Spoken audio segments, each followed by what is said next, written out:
Hello, everyone. My name is Bill Casillo, and I'm an advisor at Eastern Michigan University for financial aid, and I'm working remotely from home during the pandemic. Hi, everybody. I'm Kristen Smith.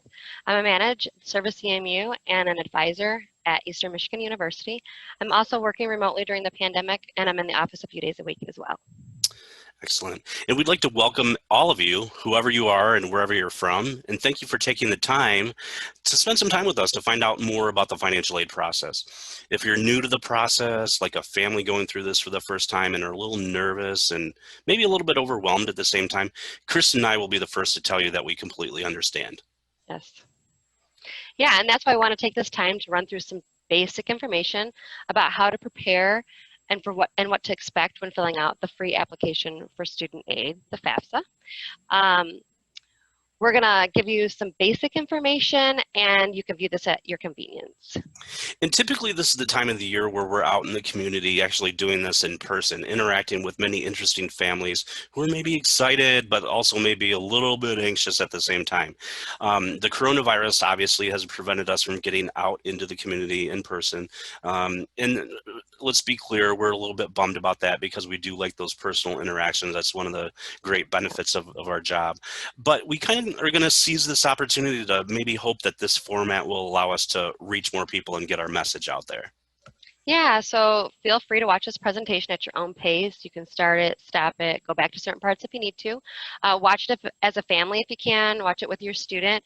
If you know someone else who needs this information, feel free to pass it along, share the information. Again, we want to thank you for taking the time to watch this presentation, and we truly hope you get some important information and take something away from it.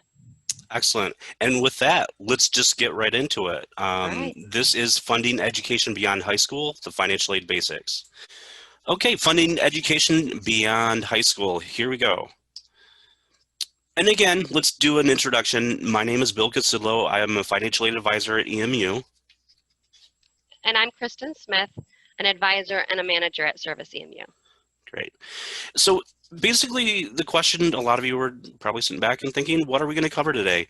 Well, today we really want to just focus on the basics. We don't want to make this real heavy and real just chock full of information that's going to confuse you even more. And it doesn't necessarily mean it's confusing, but we are only presenting the basics today. So we're going to start out with talking about the FAFSA, the free application for federal student aid. We're going to talk about how you can get ready to fill out the application, what information goes on the FAFSA, when you fill out that FAFSA, what happens after it's sent to the Department of Education. We'll tell you what to expect there. A lot of families have special circumstances, especially during the pandemic, where maybe there's some a loss of employment, and we'll talk about those things. We'll help you avoid common FAFSA mistakes, and we'll also talk about the different types of financial aid programs that are out there for the taking. So we'll just go ahead and jump right into it, and let's start out with the FAFSA process.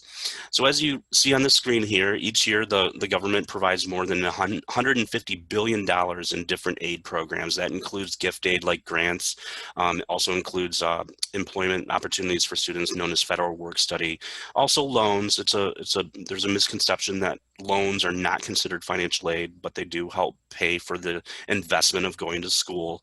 Loans are also awarded, but to be considered for any type of this federal type of assistance, it all starts with the free application for federal student aid, also known as the FAFSA. We do want to point out that the first word in FAFSA is free. And we'll probably say that a couple times throughout the duration of the presentation. But another question here, what can I expect when I complete the FAFSA? Well, you always want to start out at FAFSA.gov. In this day and age, a lot of parents and families will flip the lid of the laptop, maybe go to Google and type in FAFSA. And a lot of times what will come up is something that looks a lot like a FAFSA, and it'll take you through all the questions. Even the questions look like how it would at the actual FAFSA site, but you'll get to the end and it'll ask you to pay money, but that's not what you should be doing.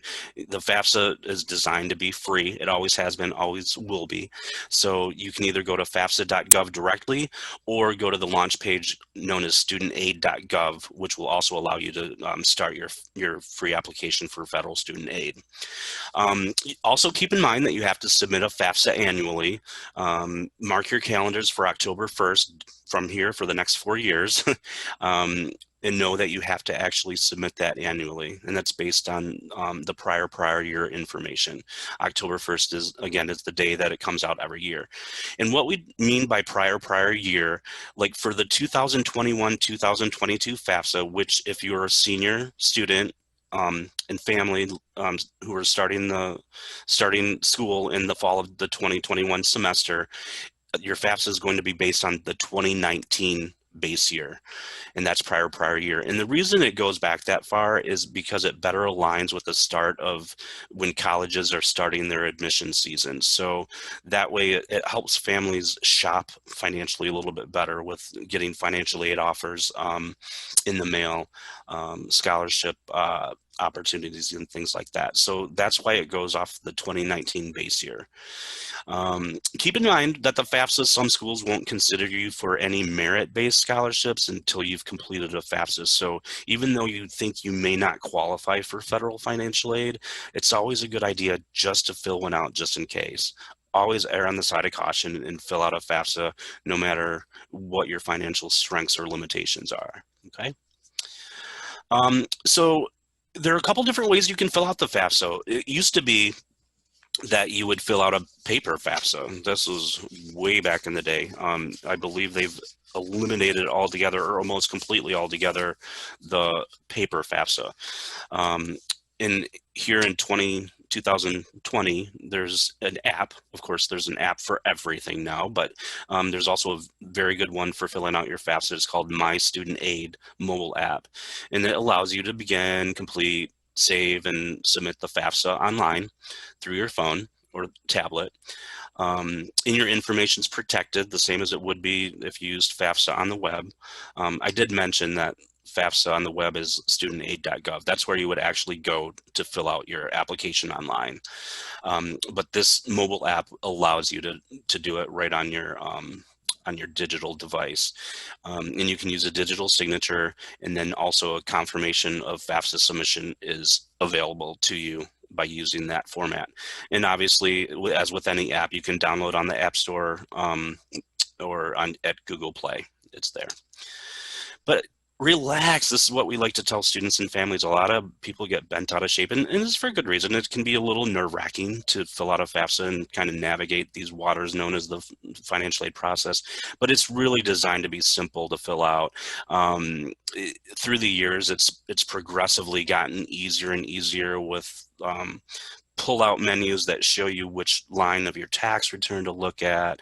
It also tells you it actually has gotten to where they're not asking as much information from applicants as in years past. So it's designed to be easy. So just keep that in mind. Most people can finish a FAFSA in less than 30 minutes, and that's hopefully what you guys will be able to do as well. Okay. Let's keep going here. Should I do anything before I start my FAFSA? Yeah, you really should be doing a little bit of preparation there. Your first thing that you are going to need is an FSA ID. That's the Federal Student Aid Identification Number, and you can locate that at fsaid.ed.gov. And what this is it's going to allow you to create a username and password that is a requirement to electronically sign the FAFSA. And you also use the same username and password to access other FSA, Federal Student Aid online systems. So that goes for like completing master promissory notes for federal direct loans. Parents can apply for the parent loan using their username and ID. But keep in mind the student and the parent have to have an FSA ID username and password. So that's important to do.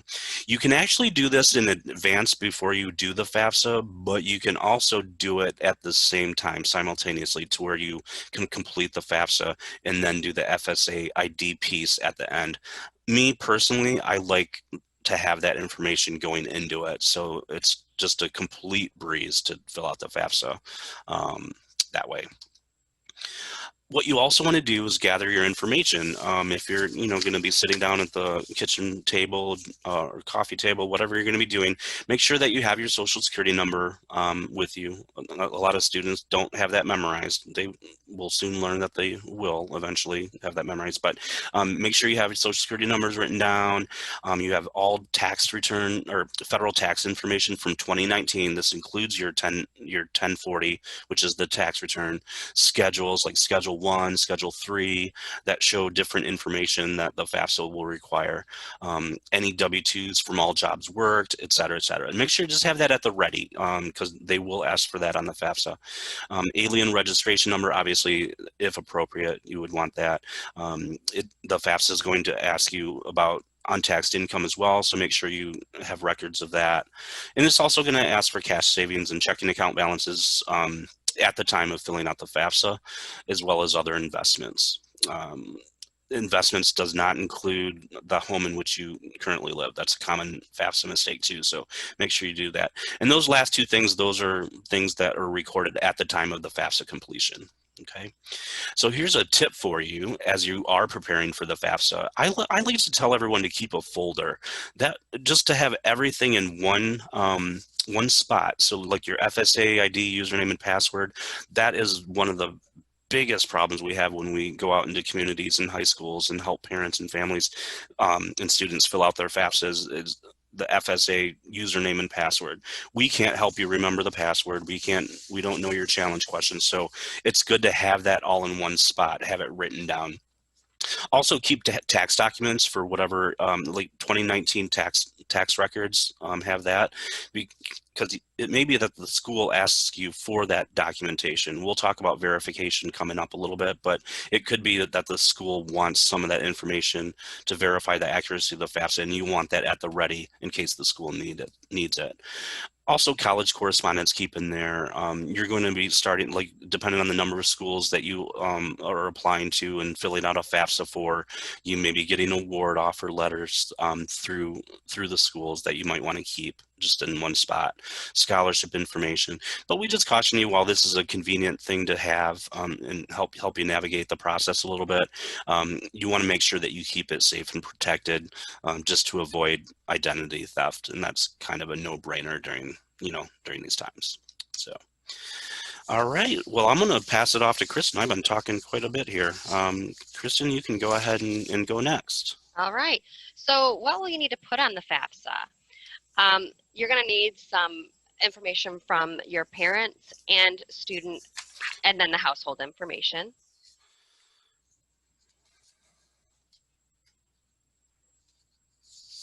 Oh, yeah. Next one. Yeah, sorry. You know what? I've been That's just okay. going through my notes, Kristen. I've That's fallen okay. asleep It's on you. okay. All right, go ahead. Okay. So there's some basic information that goes on the FAFSA. It's the name, address, date of birth, social security number, marital status, and the marital status is the date is what the status is as the date of completion for the FAFSA. And then who do you include? You include step parents and biological parents. However, it's who is in the who you live with. So who's in the household? So if you have a step parent, you would include the biological parent and the step parent, or both biological parents. If you live with your biological parents and they're not married, but they live together, you would include both the biological parents. And then you also need information about siblings and then number of college students in the household. Excellent. So what information goes on the FAFSA? So financial information, tax information. When doing the FAFSA, there's an opportunity to use the IRS data retrieval tool, which is a wonderful new resource that you can use. You can actually click that button. It takes you to the IRS website. You use some information that logs you in, and then they'll download all of your tax information right into your FAFSA, and it's encrypted. So that information is safe, and you don't have to bring tax returns into the office or fax them, things like that. So we encourage you to use that data retrieval tool if you are able to. You also need to include earnings from work. So that would be 1099 W-2 for 2019, and then investments, bank account information, etc. That's what Bill touched on in the previous slide. So you can send your FAFSA to up to 10 schools, and you have the option to edit. So you have the option to go in and take a school off and add a school.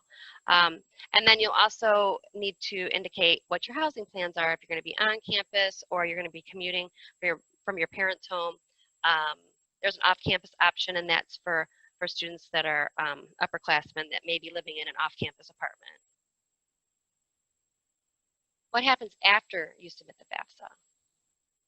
So when you complete the FAFSA, when you get to the end and you hit submit, it'll give you a number, and it's called an EFC, or the expected family contribution.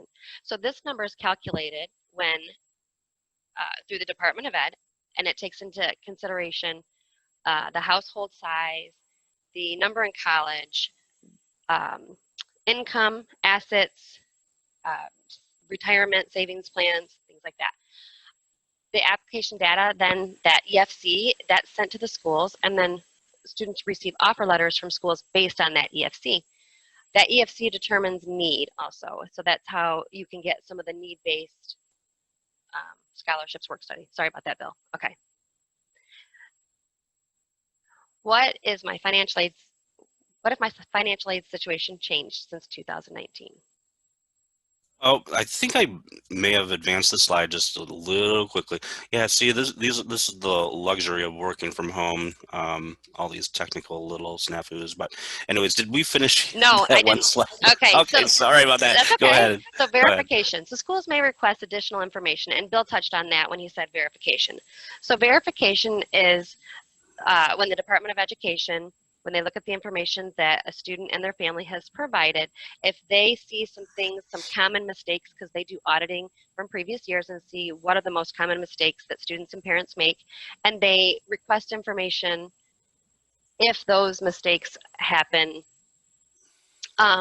if they see those mistakes on the FAFSA.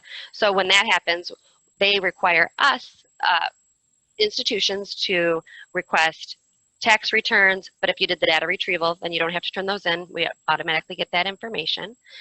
So tax returns, wage information, household information, and then the institution that you go to has to review all of those documents and make any changes to the FAFSA based on the actual documentation. Right. And they say about approximately 30% of students who complete a FAFSA are selected for this process. So that's another reason why you want to make sure, if you haven't used the data retrieval tool, which is a fantastic thing that the FAFSA has incorporated over the past several years, that you just keep your tax returns and tax documentation handy in one spot in case the school asks for it. Okay. So we're going to continue to go right on here. Now, when you fill out the FAFSA, a lot of students and families, like, their financial situation may have changed since 2019. We're heading into 2021 here soon. So is there anything that families can do in regard to these special circumstances? The answer is yes. And these types of situations include a loss of income or other benefit. It could be a reduction of employment, a loss or a reduction of wages due to COVID-19, for example. We've been seeing a lot of families impacted by the virus for obvious reasons. So if that has hit you or your family, you may want to consider going this route. It also includes, like, divorce or separation. A lot of times that will mean, like, a huge financial impact on the family. Death of a spouse, if there are excessive medical or dental bills piling up, that could be considered. We could look at income protection and things like that to see if we can not necessarily offer more aid, but look to see if maybe you have more of a financial need under these circumstances and things like that. So the best way to go about that is to contact each individual school, the school that you commit to, and we can look at special circumstances. And we are seeing an uptick in these types of appeals this year for obvious reasons due to the pandemic. So here's a lot of common mistakes that are made when filling out the FAFSA. Believe it or not, when we always joke in our office, how do these students and families not know if they're married or not? Well, the question, to answer the question, when you fill out the FAFSA, that's your marital status. So if you are divorced or separated, you'll indicate that on the FAFSA. Um, there's sometimes parents that are unmarried, the biological parents are unmarried but living together, like they would be included. That can be a little confusing, but both parents need to go on the FAFSA in that case. Step parents have to go on the FAFSA. A lot of people, a lot of students don't feel like it's fair that their step parent has to put their financial information on the FAFSA, but it's federal regulation that they are included. So make sure that you get that right. Social security number.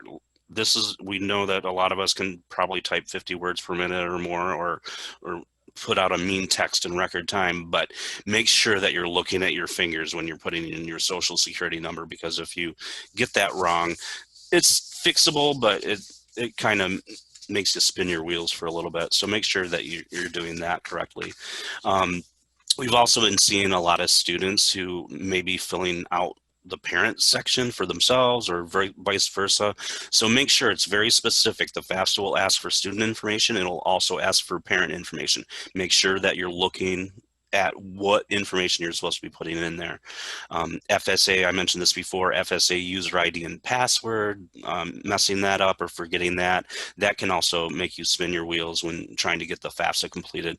And then of course, just like your teacher would tell you, procrastinating and being disorganized can kind of muddy the process as well. So make sure that you're filling things out as soon as you can and keeping yourself on schedule. Again, the FAFSA comes out October 1st, so that should be kind of like in your mental calendar as well as any other type of calendar that you use to keep you on track. Okay. All right, so what type of aid is available? So there are several different types of aid that you can receive. So there's gift aid, which gift aid is grants and scholarships. Next slide, Bill. Oh yeah, sure. Sorry. Thank you. See, I get done with my little part and I go take a little nap. That's So, okay. Types of gift aid. So grants and scholarships are considered gift aid. They are, they don't have to be paid back. They don't have to be repaid.